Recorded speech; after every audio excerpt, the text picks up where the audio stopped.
Género literario, principal, género literario. Es importante entender los géneros literarios también para comprender lo que vamos a leer, ¿sí? Sí, bueno, ya hemos hablado de eso, ubicar bien géneros literarios. A ver, ¿cuáles géneros literarios conocen?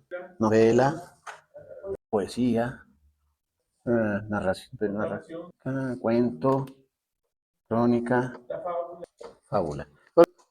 Digo, no podemos entender algo igual siempre, tenemos que tener ese cuidado. Por ejemplo, la novela, ¿cuál es la intención de la novela? Es entretener, ¿no? Sí, pues digamos que la novela es entretener. Hay unas novelas que, Dios mío, hay leer 100 años de soledad, ese final. Me dijeron que iban a hacer la película, digo, ya quiero ver ese final, a ver cómo lo van a confundir. Que el niño nace con cola de cochino, y que se lo comen las hormigas. Bueno, pero bueno. Novela, pues ante todo es entretener, claro, hay una dimensión de la novela artística y todo, pero su fin es crear una historia que atrape la atención de la persona y demás, ¿no? Todavía ahí se va a ir en, que si en dramas, sagas, y demás, cosas de fantasía y cosas, de todo eso, ¿no? La poesía embellece, ¿no? La belleza, la poesía adorna muy bonito, ¿no? Anochecido pelo, ¿qué es eso? ¿Se entiende? Está negro como la noche, pero lo dice de una forma bonita, elegante, compone, ¿verdad? La narración periodística, ¿cuál es su fin? Informar, ¿verdad? Ante todo. La razón del acontecimiento, de los hechos, los datos o demás. ¿eh? Entonces, el cuento, fantasía. Ahí, hasta tiene sus reglas. ¿Sí saben el cuento más corto que se ha escrito? Fue por creo que está mexicano. ¿eh? El cuento dice, cuando despertó, el dinosaurio seguía ahí. Fin, ya. Es todo. O sea, curiosamente esa frase, dentro de lo que es lo literal, la literatura, cumple con todas las funciones de un cuento. Hay fantasía, hay un protagonista. Bueno, ya no entiendo, pero hay algunos libros publicados donde está ese cuento. Ahí dicen, no, no, fue todo. Bueno, la crónica, resumen o narración, ¿verdad? De evento, ¿verdad? Sí, ¿sabes? Y la fábula, hay una enseñanza, ¿verdad? Lo que busca, sí, la moraleja que es la enseñanza. La crónica quiere darnos una enseñanza, la fábula quiere darnos una enseñanza. ¿Será que la poesía quiere darnos una enseñanza? Bueno, hay los intentos, pero a lo que diríamos que es embellecer, pues no tanto, ¿verdad? Es más, la poesía a veces hace bonito algo que la verdad no tiene nada de bonito. Eh, a veces algunas canciones que escucho por ahí, le digo, ay, qué cosas, serán muy poéticas, pero qué trágicas están. No sé, ¿han escuchado la de Delgadina? Es canción viejísima. Delgadina se paseaba de la sala a la cocina con su vestido de seda que a su cuerpo le ilumina, ¿no? Ay, bueno, entonces mal ejemplo que es que está muy trágica porque resulta que dice que su padre, el rey, le dice, vámonos a misa a la catedral de Morelia, hasta eso sucede ahí. Cuando salen de misa, Delgadina, hijita mía, yo te quiero para dama, pero se refiere ya a una situación incestuosa.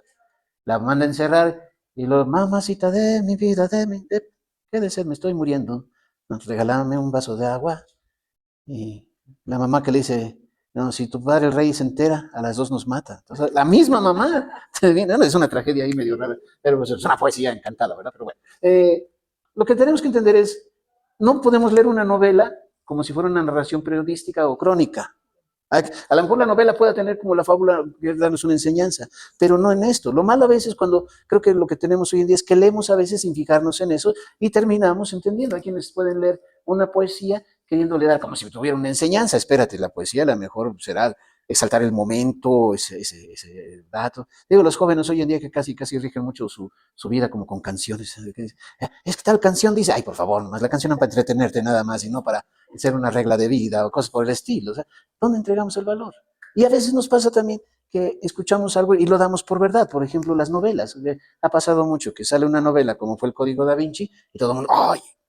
Es verdad, es verdad.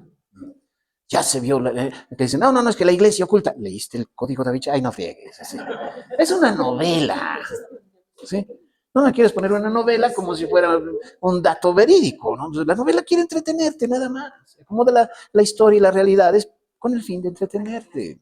Sí, hay un tipo de novela histórica, una que me gustó mucho se llamaba Noticias del Imperio, creo que narra sobre el tiempo de Maximiliano Juárez y toda esa época, y que toma, sí, parte de la historia, pero le da su composición para hacerla entretenida y demás.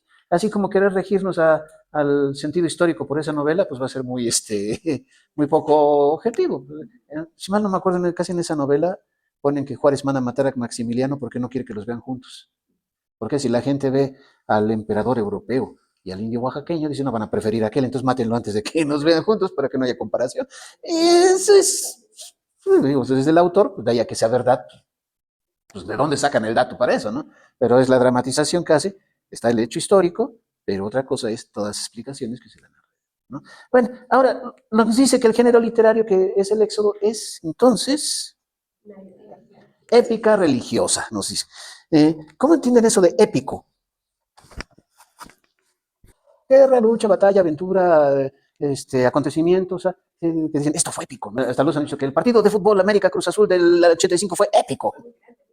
Sí, eso significa que fue una historia, sí, se salta, la narran con el sentido. Es una historia que se queda como para la posteridad, ¿no? Se tiene que hacer memoria de eso.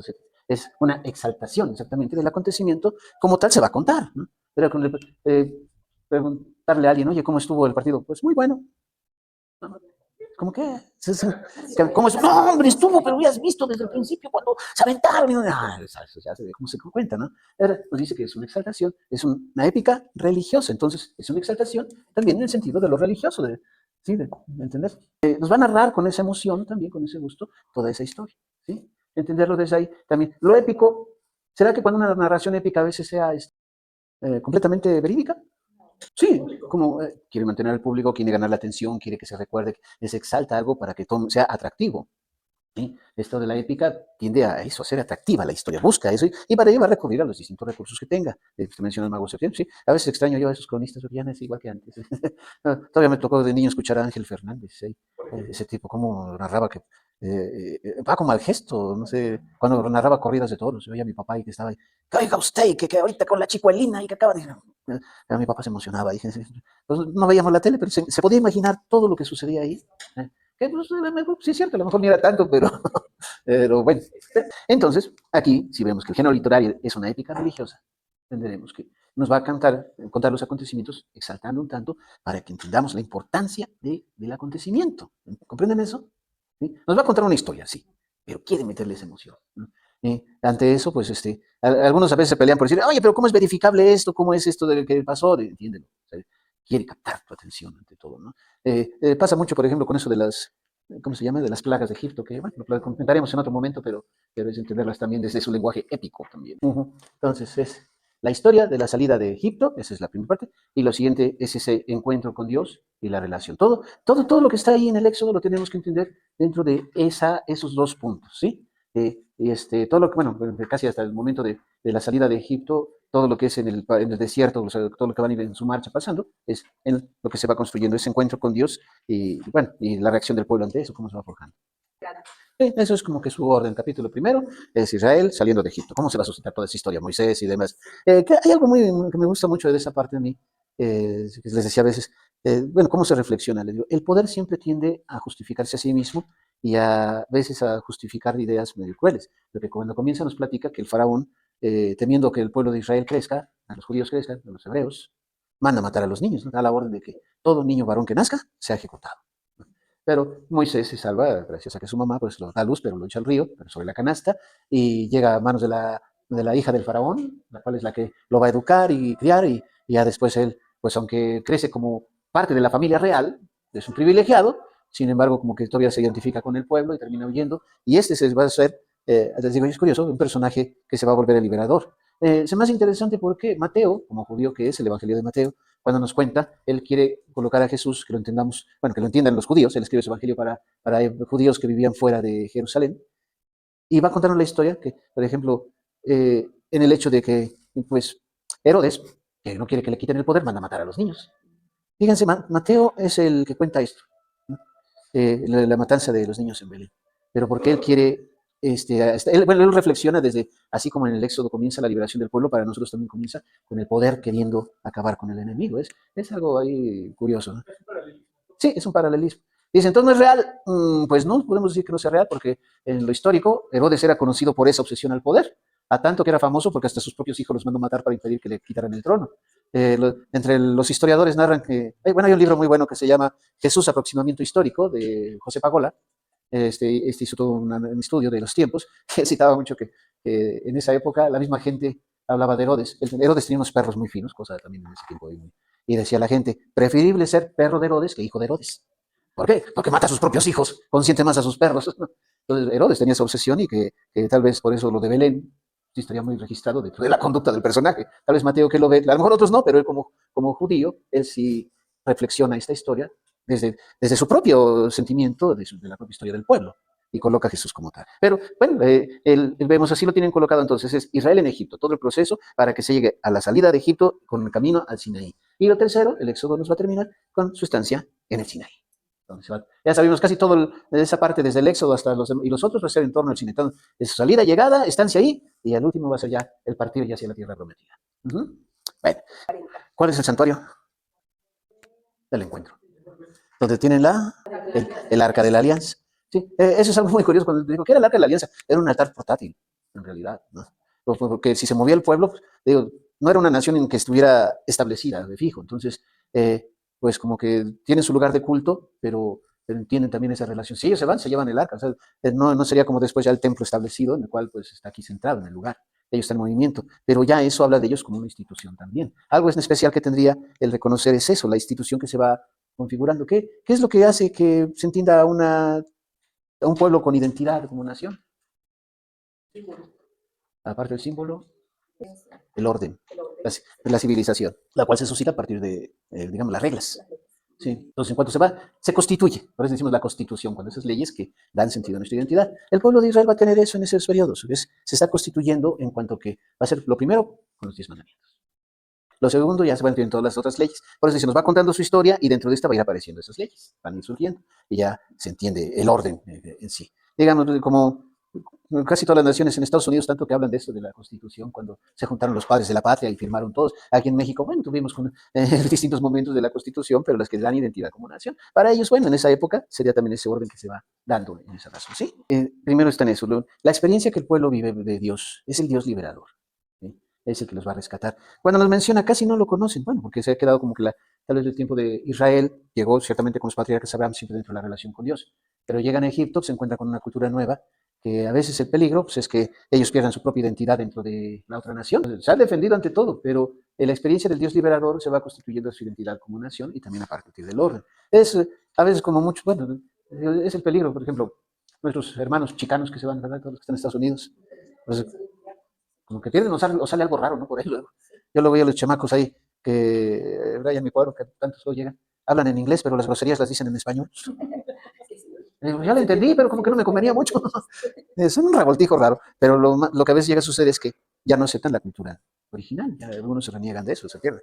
Entonces, hay que hacer todo un movimiento y de por sí muchos movimientos de mexicanos allá en otros países tratan de rescatar la cultura, de querer defender su identidad, pues, contra todo lo que se les contrapone, ¿verdad? O se van inculcando. A mí se me causa, es tan curioso que creo que ahí en la Casa Blanca celebran el 5 de mayo. ¿Sí? ¿Por qué celebran el 5 de mayo en la Casa Blanca? Pues por los mexicanos, nada más. Pero bueno, no sé por qué, no entiendo por eso de fiesta mexicana, pero bueno, esa es la alianza que se establece, ¿sí? En la forma que nos lo va contando esta narración épica, pues entonces por eso va a ser, como es su origen, lo cuentan con esa exaltación profunda, que nos dice el encuentro con Dios, el nombre de Yahvé. Yahvé, bueno, cuando recordamos, bueno, sí recuerdan el pasaje donde Moisés ve la zarza ardiendo, ¿no? Y que le pregunta, cuando me pregunten quién eres, ¿qué les he de decir? Soy el que soy. Sí, ese es el nombre, ¿no? Bueno, ese es decir, el que es. ¿No? Pues como que, bueno, aquí Dios en esa relación se entiende siempre como que en ese no querer caer en lo que ha sido como las deidades que siempre, todos tienen nombre, ¿no? Osiris, Poseidón, no, en Dios está, sí, no se va a establecer en esa idea de los nombres. Luego los egipcios que les gustaba ser dioses, hay que cuerpo de persona y cabeza de animal o cosas raras, ¿verdad? No, aquí Dios se presenta más el que es, pero que era lo propiamente con el nombre de Yahvé, el que es. Pero que por eso era el riesgo de no decir el nombre, para no caer en querer encajonar a Dios. Es una reflexión muy especial que se hace. Yo digo, todavía hasta la fecha le seguimos diciendo Dios, pero pues Dios es como que muy, El proceso de liberación, la paz por el Marroco, toda esta historia que va a ser desde donde entienden, esta es nuestra historia. Como en todas las culturas, aquí en México nos apropiamos a veces de historias que a lo mejor no eran tan nuestras originalmente, pero nos dan sentido de identidad. Por ejemplo, aquello del águila comiendo una serpiente en un nopal, pues en realidad pues era de aquellos, de esa época y de los mexicas y demás. Pero esa historia que fue de este pueblo, la tomamos para darle sentido a toda nuestra identidad nacional, ¿no? Dirán, pues es que es nuestra historia. Pues si lo hubiéramos preguntado en esos días a un tlaxcalteca, pues hubiera renegado, no, que esa va a ser mi historia, esos son aquellos, yo no. ¿Sí? Pero pues ahora cambió. Se hubieran hasta renegado de eso, ¿no? Pasaría. Ellos tienen, cada pueblo tendría su propia historia fundante y que va a decir, ¿no? De cómo llegaron, cómo fue que hicieron, cómo se establecieron. Las historias fundantes luego me gustan por ahí. Alguna escuchaba que iban con su imagen de la Virgen en un santito y se sentaron a descansar y cuando quisieron cargarla ya no pudieron. Es que quiere que nos quedemos aquí. Y se hizo el pueblo. Y bueno, es una historia fundante, pero tiene como que darle, pues aquí es lo mismo para ellos, conocimientos tema constitutivos. ¿Sí?